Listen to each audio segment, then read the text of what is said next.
For on the drive here on hole number 6, this is the layup option that we start with. We will have a send it option as well that will come later in the video. We stretch out to max to have the bullseye by the rough line, 7 topspin, 1 right spin. Apocalypse 5 users, you are going max topspin completely.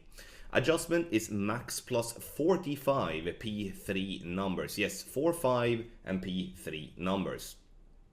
Adjustment is done, we go max overpower with completely slow needle. This is a shot that can be played with a luminary as well with good success.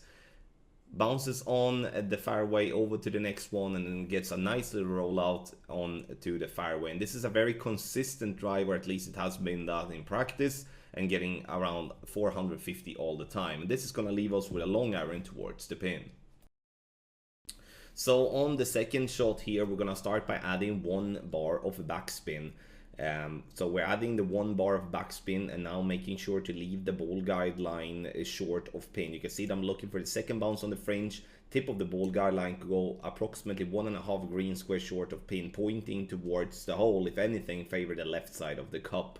Once I've done that, I'm respinning and doing still 1 backspin and 1 left spin. Then the ball guideline will look very weird, but it's all counted for. So what we're gonna do here now is that we're gonna do from +8 landing spot is max minus 5% P5 numbers, and then we add or subtract 0.1 from there. Grizzly adjustment will be listed in the guide as well for those that do not have B52 level 7 or better. This wind angle here is no tweak angle. We will have a wind angle picture as well, because for a long iron like this we are most definitely going to have wind angle tweaks, otherwise there will be just a hit or miss. So here we do have layup. This is a shot that you can play with a luminary as well. The shot is mainly designed for wind 4 balls, so we do recommend to add 0.1 extra if playing with a luminary. YOLO! Yes, we're gonna send it here. This is a risky one though, because the water is most definitely in play.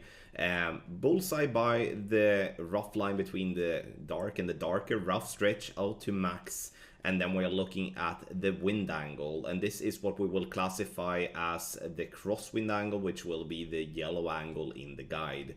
All the left spin with 2 backspin. Yes, the 5 side spin is unfortunately required to be able to stay away from the rough all the time.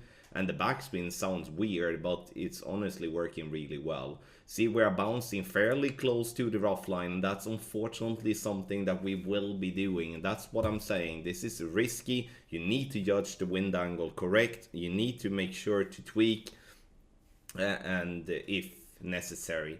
So you can see full curl, full overpower, and then a power hook. If you do have a higher wind than 16, you adjust 1 to 1 for a POC 7 and a POC 8. A POC 5 and 6, you adjust 1 for 2. So if it is a 1 mile per hour difference, you adjust half a ring.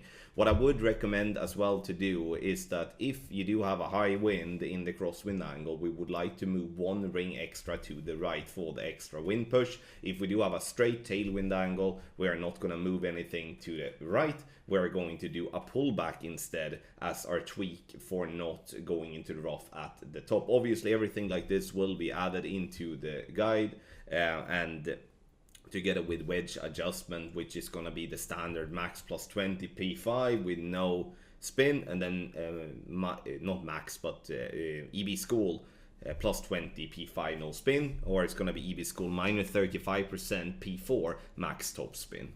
Get the guide on patreon.com/golfclashtommy.